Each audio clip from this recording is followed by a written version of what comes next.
All right, good evening from sunny Los Angeles. Well, it's not sunny anymore. It's getting dark. The Thanksgiving 2013 version of the video blog. We're doing our first blind tasting as per Abe's suggestion. So I know the wine and Joe doesn't. So what we're going to do is we're going to go about it like we both don't know. We're going to taste, smell, talk about it, and then Joe will try to guess the grape varietal. He'll try to get some great tasting notes, and he'll try to guess the part of the world, and hopefully guess sub-region, region, sub-region, and then we'll go from there, and we'll let everyone know what we're drinking afterwards and give history about the wine and foods we like with it. And to use a Jerry Maguire quote, you know, I'm the usually guy they send in there. I used to be pretty good at this back in my day, but I'm the guinea pig on this run, that's for sure. All right, so I guess we're gonna take a look at it first. A little white piece of paper never hurts to gauge it out. Which you can't see, but so the wine is see-through basically. I mean, straw would be giving it a lot. Yeah. You know, it's got a yellowish hue, but it's not. I mean, I can see right through it. I don't see much green tinge, so I'm just getting, you know, light, pale golden. It doesn't look like it's affected much by oak treatment just by looking at it. The wine is awfully cold. It's been in the refrigerator for about 3 hours, so we'll let it warm up a little bit. Should be served around...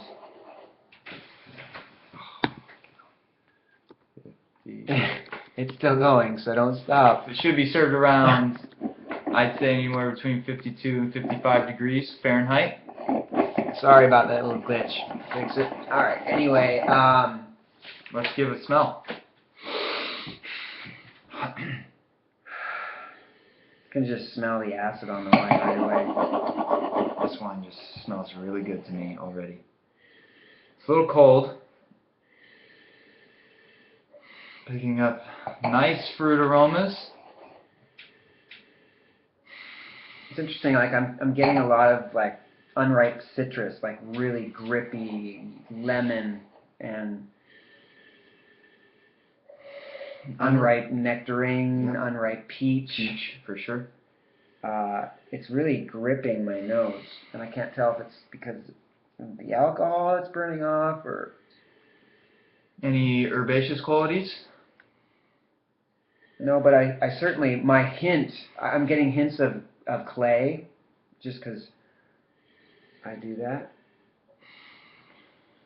Could you take a guess at the grape from the smell? Yikes. Maybe Cortese if we were looking at, if we were in Italy.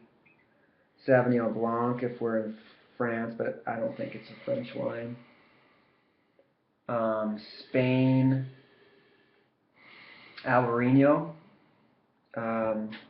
Crispy, appley, tart fruit is what I'm getting. I mean, it could be a Pinot Blanc.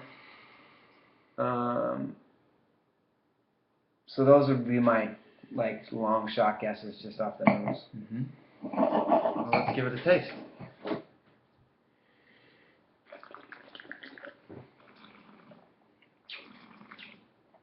Wow.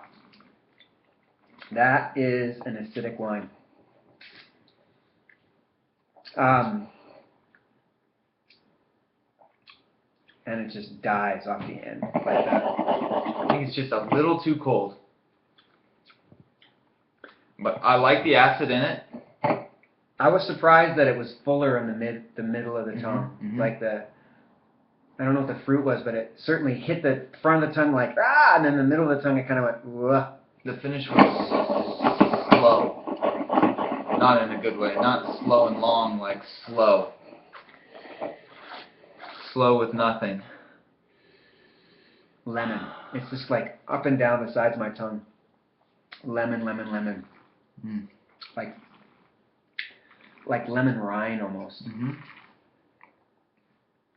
And that I don't like right now. I'm not liking the way it finishes. It finishes like what's that preserved lemon in the bad way? Like it's sticking to Well, the it's sides. pithy almost. It's not bitter, but it's just like that, the white pith of a lemon. Right. But in the middle where that roundness is, I get I get stone fruit. But I'm gonna get unripe stone fruit, not like a lush peach, but like a not quite there peach. I don't not like it. It's just a little abrasive, Mm-hmm. you know. I tell you what, I like that lemon. I like that lemon. It's not too far away from the muscadet that we've tasted. Mm-mm. No. Although this has got more lemon in that. What would you say body-wise? Medium minus? Medium minus. Like it's just that for that saving grace of the middle, not saving grace, but that's what gives it that little bit of. But this is a pretty dry, lean wine. Yeah. Dry, off dry, medium minus. I don't know. This could be from several different. This is a tough one. White is always tough. This is. I would say that this doesn't see any oak. If I had to throw it out there. I don't taste any oak on this at all. I would definitely say stainless steel, and I would say it's a very young wine as well. I'm not getting a whole lot of complex aging flavors. Well, and I mean, even looking at the viscosity of the wine, it's not really sticking to the sides of the glass. Mm-hmm. So now with tasting it, could you best guess on a varietal? Varietal or region? I probably could. Let's go region first. I mean, I'm tasting some Old World, New World. Oh, it's tough. I was gonna say Old World, but you know, this could be a Sauvignon Blanc. I don't know, from California, like maybe this could be if this were American, I think it could be a Pinot Blanc from New York, like the Finger Lakes. Mm-hmm. It could be a killer Pinot Gris that somebody's fucking around with in Oregon, you know. But because I get the clay, that tells me that I'm not getting something from America. Like I'm getting clay on my mouth, and I haven't found a real clayy white. Right. I mean, where would you get clayy whites in America? Would you get them from the Finger Lakes? I don't really think so. I don't know. I think the only place you'd really get them is Oregon. Yeah, it's So I mean, that X's out. Like, but it's interesting because if I think about that Pinot Gris from Oregon, the one that Tory Moore. the Tory Moore, boom. Like I think the Tory Moore has it's a lot more dynamic. It has a lot more complex flavors, where this is kind of straightforward. Right, but I'm just talking acid. about that clean, lean, mean. Like the Tory Moore will surprise you with its acids. Mm-hmm. Will surprise me. Anyway, I thought the Tory Moore was a little fatter than this too. it's been a while since I've had it. Anyway, I digress. I think that that would be my guess if somebody told me this is from the United States of America. I would say maybe a Pinot Blanc from upstate New York, or somebody's doing something crazy in the Northwest. Mm-hmm. So I don't think it's a U.S. wine. Now it becomes super tricky. Yes. Because this could be a German wine. Although I think that we would taste a little bit more of that petroleum if it was like on the drier side of the Riesling. I'm not getting any kind of gasoline, petrol. No. And so no residual sugar. Nope. So then my guess is, just because I know where we're getting this wine from, I have to guess it's either Spanish or Italian, or deduce. I'm not guessing, I'm deducing. And now it becomes tricky. Like, in my experience, the Italian whites can have a little bit more finesse than the Spanish whites, with the Albarino being the exception. Do I think this is an Albarino? I don't know. So I just mentioned that because, as you said, this is like straightforward wine. It's like, boom. This is whatever it is. This is what we do. It's not backed up with a lot of anything. So from the beginning, I said that maybe it was a Cortese, maybe, but I think that Cortese is fatter it's for a me. fatter, Once yeah. again, It's fatter. It Italian has that, whites are just fatter for me. and they have, but the Cortese has that stone fruit meets citrus quality. Mhm. And of the Italian whites that I've tasted, it's a leaner one that I've tasted. So then I guess we go to Spain, and I would guess then Albarino. Okay. From where? I mean, Albarino. Most Albarinos come from the Ria Baez. right. And what tells me that that's a good guess is that the Ria Baez also produces, well, I mean, the wines from that region are clayey and lean. So if it's not, now this could be a French wine, though I doubt it. So then I would guess something from that region of Spain. Oh, Okay. that would be my guess. Well, You should have brought the bottle out here so we could reveal that. I'm going to bring the bottle out right now as Joe I'll fills up his continue. glass. I'll continue to drink. So, as we said, this is our Thanksgiving vlog, or video vlog. We may do something actually on Thanksgiving. This is the day before, just as a dealio. Okay, this is Oh, I knew it. the 2012 Oh. Brander. Brander is the name of the winery. It's the Cuvée Natalie. So this is 50%. This is a tough one to get since 50% Sauvignon Blanc, 25 Riesling, and 25 Pinot Gris.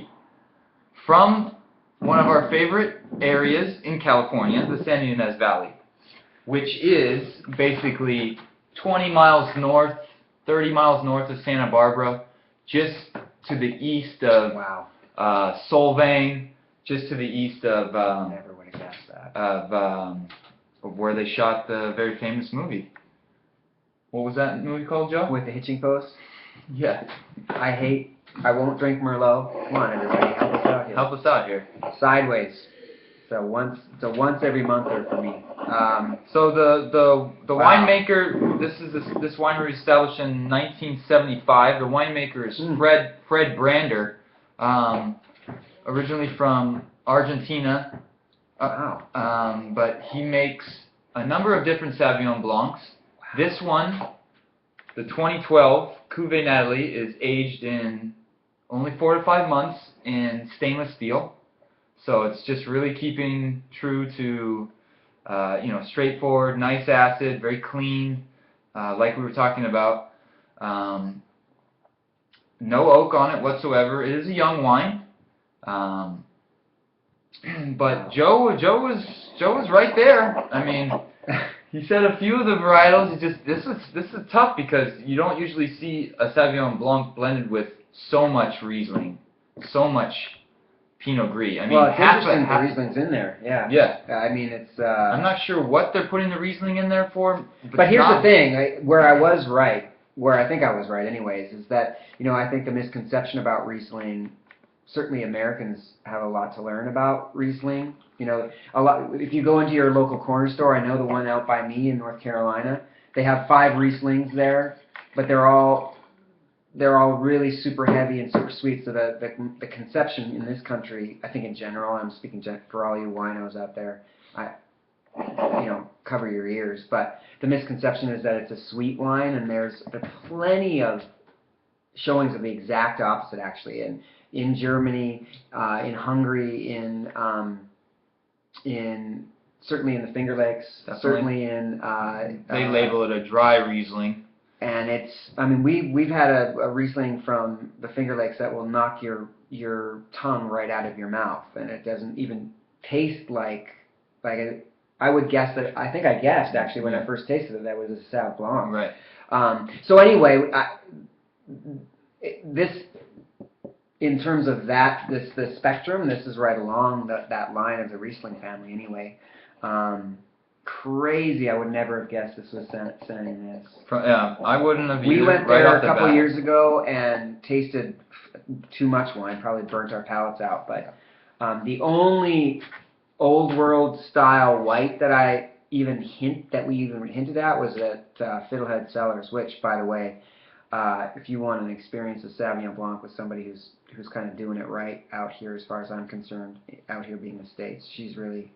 The thing about their Sauvignon Blanc is a lot of their stuff is sourced from vineyards in Oregon, and the winery is located in the wine ghetto in Lompoc. They get their Sauv Blanc grapes from? A lot of the Sauv Blanc is, she makes 3 or 4 different Sauvignon Blancs. Which is, nobody else does that. I mean, Brander's making 3, 2 of which are aged in oak.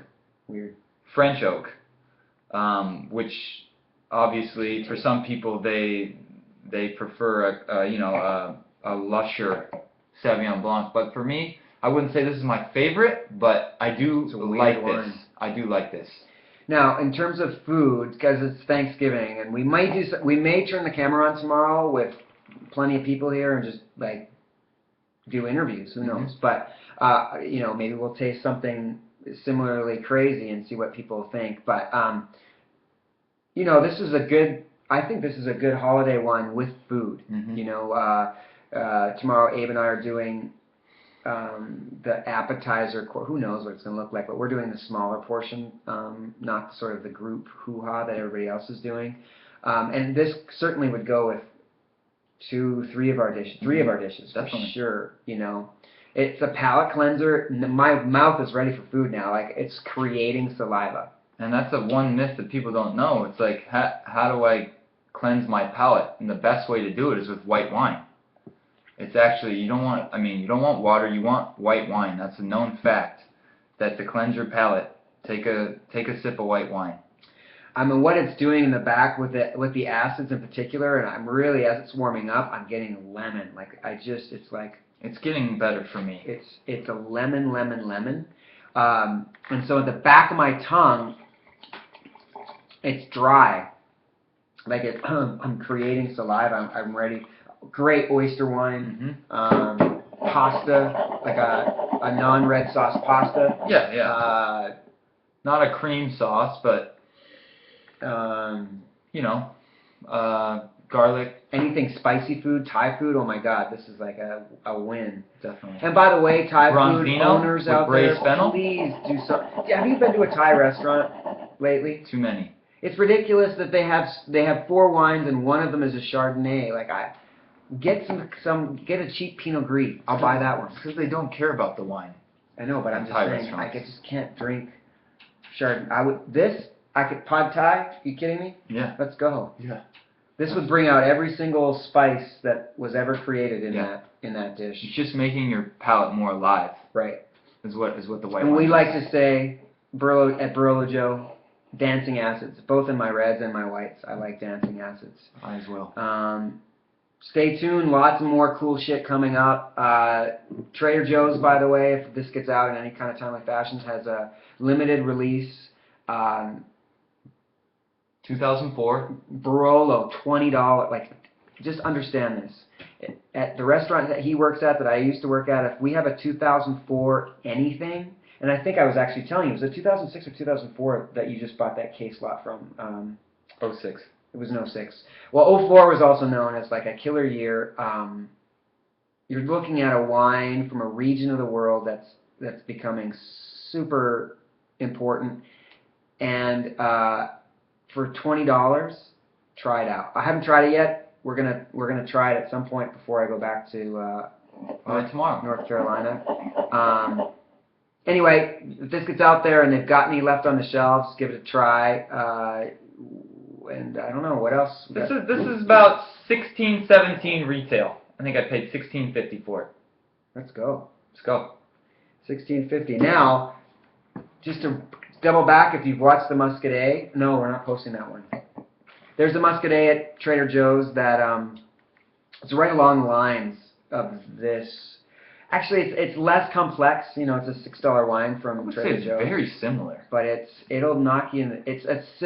This is less easy to drink though. Mm-hmm. Like that Trader Joe's joint is like, let's go. Yeah. I mean, this is.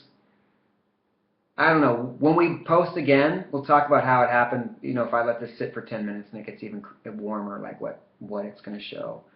Fucking San Ynez. Astounding again. I mean, In crazy. a different way. Maybe we'll do a post when we visit there again. But until next time, happy Thanksgiving and Happy Thanksgiving. happy holidays.